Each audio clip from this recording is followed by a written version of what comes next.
Hello' students, আশা ৰাখিছোঁ তোমালোক সকলোৱে ভালে আছা। আজি তোমালোকৰ ওচৰলৈ আগবঢ়াই লৈ আছোঁ আকৌ এটা গুৰুত্বপূৰ্ণ ভিডিঅ'। আৰু আজি বিশেষকৈ এই ভিডিঅ'টো প্ৰস্তুত কৰি উলিয়াইছোঁ আমাৰ সেইসকল ছাত্ৰ ছাত্ৰীৰ বাবে যিসকলে 2025 বৰ্ষত ষষ্ঠ শ্ৰেণীত নামভৰ্তি কৰিছে, অৰ্থাৎ ক্লাছ 6ৰ ছাত্ৰ ছাত্ৰীসকলৰ বাবে এই ভিডিঅ'টো প্ৰস্তুত কৰি অনা হৈছে। ভিডিঅ'টোত আজি আমি শিকিবলৈ চেষ্টা কৰিম 2025 বৰ্ষত যিখন নতুন ইংৰাজী টেক্সটবুক আহিছে যাৰ নাম ৰেইনবো 1, এই কিতাপখনৰ প্ৰথমটো চেপ্টাৰ। যিহেতুকে আমাৰ নতুনকৈ কিতাপখন প্ৰস্তুত কৰি উলিওৱা হৈছে, সেয়েহে আমাৰ চেপ্টাৰসমূহো নতুনকৈ দিয়া হৈছে। অলৰেডি আমি আগৰ কিতাপখনৰ চেপ্টাৰসমূহ ডিছকাছ কৰিছোঁ, যদিও যিহেতুকে এবাৰ নতুন কিতাপ, সেয়েহে আমি নতুন এটা প্লেলিষ্ট আৰম্ভ কৰিছোঁ। আৰু আজি আমি এই প্লেলিষ্টৰ প্ৰথম যিটো ভিডিঅ', সেই ভিডিঅ'টোত তোমালোকৰ ওচৰলৈ আগবঢ়াই লৈ আছোঁ। আৰু ভিডিঅ'টোত আমি আকৌ এবাৰ কৈছোঁ ডিছকাছ কৰিম ইয়াৰ প্ৰথমটো লেচন। গতিকে আহাচোন আমি আজি বেছি দেৰি নকৰি আমাৰ এই ভিডিঅ'টোৰ মাজলৈ যাওঁ আৰু ইয়াতনো কি কি আছে অকণমান জানিবলৈ চেষ্টা কৰোঁ।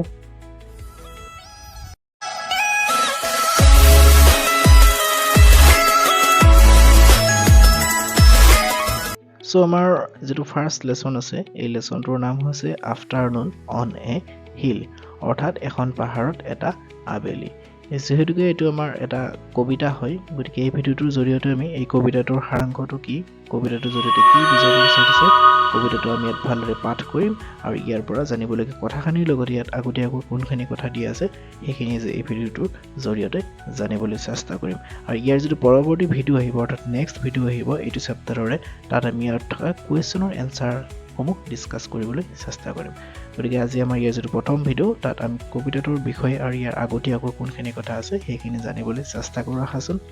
প্ৰথমতে আমাৰ ইয়াত কৈছে যে লুক এট দ্য পিকচাৰ্ছ, তলত দিয়া ছবিকেইটা চাবলৈ কৈছে আৰু কৈছে যে which ones have you seen in real life, pick up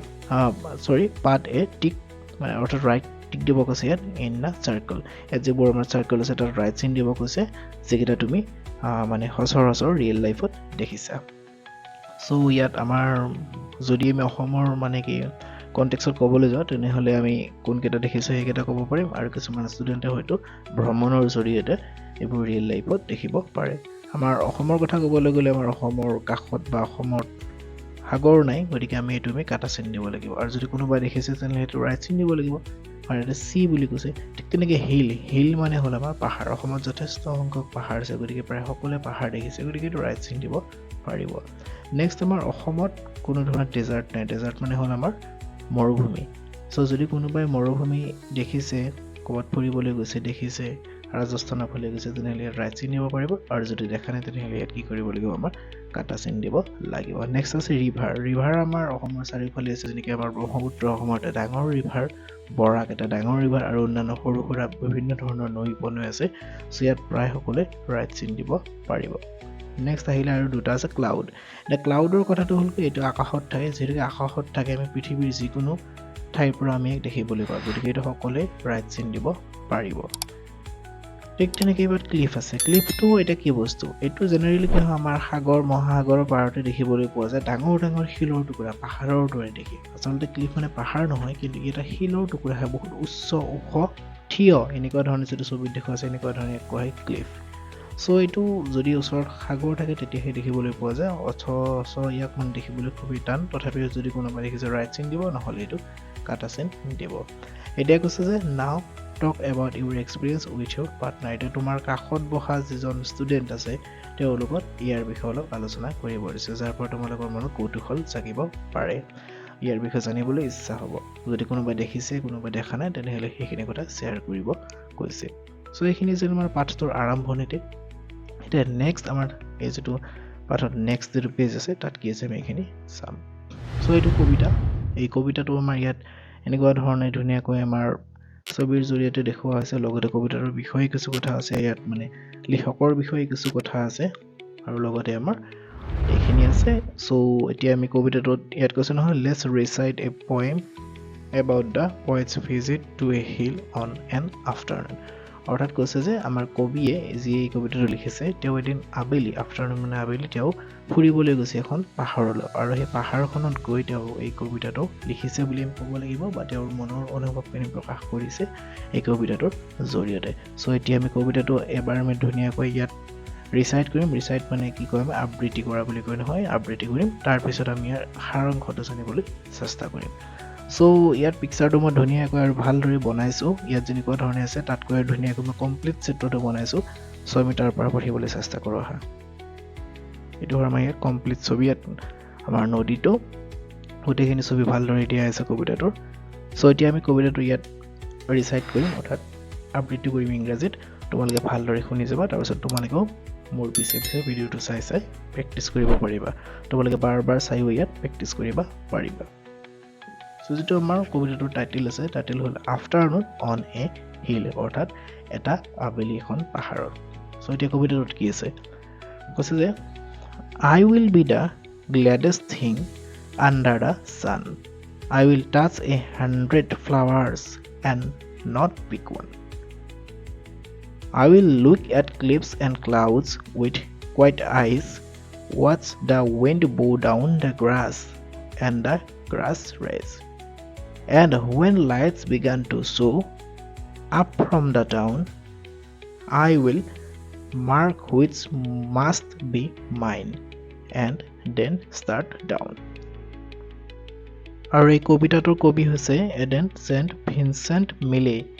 এখেতে এই কবিতাটো লিখিছে এতিয়া আমি কবিতাটোৰ যেটা সাৰাংশ আছে সেই সাৰাংশটো জানিবলৈ চেষ্টা কৰিম লগতে তোমালোকক কৈছো তোমালোকে এই ভিডিঅটো আকৌ এবাৰ ৰিপিট কৰি চাবা যাতে তোমালোকে কবিতাটো ভালদৰে পঢ়িব জনা হোৱা ৰিডিং কৰিব পৰা হোৱা সেইকাৰণে তোমালোকে এটো এবাৰ আকৌ কি কৰিবা এটো ৰিপিট কৰি শুনিবা আৰু এতিয়া আমি ইয়াৰ যেটো এক্সপ্লেনেশন সেই এক্সপ্লেনেশনটো আমি ভালদৰে জানিবলৈ চেষ্টা কৰিম সো আমাৰ যেটো প্ৰথম যেটো আমাৰ প্যাৰাগ্ৰাফ আছে প্ৰথম যেটো প্যাৰাগ্ৰাফ আছে এইটো প্যাৰাগ্ৰাফ ইয়াত কৈছিল নহয় এইখিনি বিষয় কি কৈছে এইখিনি আছিল যে I will be the gladdest thing under the sun I will touch 100 flowers and not pick one এইখিনি কথা এইটো ক'ব বিচাৰিছে যে এই যে আমাৰ কবি তেওঁ সূৰ্যৰ তলত আটাইতকৈ সুখী মানুহ তাত থকা যিবিলাক ফুল আছে সেই মানে সহস্ৰাধিক ফুলবোৰ তেওঁ স্পৰ্শ কৰিছে চুইছে কিন্তু তেওঁ তাৰ পৰা কোনো এটাও ফুল হাতেৰে ছিঙা নাই সো এইটো যেটো ষ্টেঞ্জা প্ৰথম ষ্টেঞ্জাটো কি বুজাব বিচাৰিছে সো প্ৰথম ষ্টেঞ্জাটো আমাক এইটো কথা বুজাব বিচাৰিছে যে আমাৰ এই যে প্ৰকৃতিৰ প্ৰতি আমাৰ যেটো সন্মান এই সন্মানটো আমি কেনেকৈ দেখাব পাৰো অৰ্থাৎ আমি কিবা এটা বস্তু ভাল লাগিলে এই বস্তুটো আমি অনিষ্ট কৰিব লাগে জানো ফুলটো ভাল লাগিলে আমি ছিঙি আনিব লাগে জানো নালাগে এটো হৈছে কবিৰ প্ৰকৃতিৰ প্ৰতি থকা এটা সন্মান প্ৰকৃতিৰ প্ৰতি থকা এটা মৰম সো এই আমাৰ যেটো প্ৰথম ষ্টেঞ্জা এটো একচুয়ালি হেতু বুজাব বিচাৰিছে নেক্সট যেটো ষ্টেঞ্জা আছে 2 নম্বৰ ষ্টেঞ্জা হেতুত কৈছে যে I will look at the cliffs and clouds with quiet eyes. Watch the wind blow down the grass and the grass rise. So ইয়াত এটো কথা কৈছে যে তেওঁ পাহাৰ আৰু ডাৱৰ চাই থাকিব তাত যে বহি তেওঁ পাহাৰ আৰু ডাৱৰ চাই আছে পৱন জাকক ঘাবোৰ নামি যোৱা আৰু পুনৰ উঠি অহা দৃশ্য উপভোগ কৰিছে ইয়াত পৱন মানে মই বতাহৰ কথা ক'ব বিচাৰিছো বতাহ জাকৰ কথা ক'ব বিচাৰিছো আৰু এই ষ্টেঞ্জাটোৰ সাৰমৰ্মটো হৈছে এইবোৰে মনত শান্তি আৰু প্ৰকৃতিৰ সৈতে একতাৰ অনুভৱৰ কথা কয় অৰ্থাৎ কবিয়ে তাত বহি কেনেকুৱা ধৰণৰ অনুভৱ কৰিছে তেওঁৰ মনৰ যেটো শান্তি প্ৰকৃতিৰ সৈতে যেটা আত্মীয়তা বৃদ্ধি হৈছে একতা হৈছে সেই কথাখিনি এই যেটো ষ্টেঞ্জা 2 নম্বৰ ষ্টেঞ্জা এইটোৰ জৰিয়তে বুজাব বিচাৰিছে নেক্সট 3 নম্বৰ আছে যে and while lights began to show up from the town I will mark which must be mine and then start down so last stanza এই last stanza তেওঁ এটো ক'ব বিচাৰিছে যে তেওঁ পৰ্বতৰ পৰা চহৰখনৰ জোনাকবোৰ চাই থাকিব আৰু এবিধ জোনাক নিজৰ বুলি ভাবিব অৰ্থাৎ আলটিমেটলি ইয়াত এটো কথা ক'ব বিচাৰিছে যে তেওঁ যে এই যে পাহাৰত বহি থাকিলে তাৰ পৰা তেওঁ আমাৰ যেটো আমাৰ নিজস্ব জীৱন বা আমাৰ যেটো মানুহে সৃষ্টি কৰা যেটো সমাজ তাৰ লগত আমাৰ প্ৰকৃতিৰ যেটো সম্পৰ্ক হেতু কথা বুজাব বিচাৰিছে আৰু তেওঁ হেত কি কৰিব সেই পৰ্বতৰ মাজৰ পৰা ওলাই আহিব আমাৰ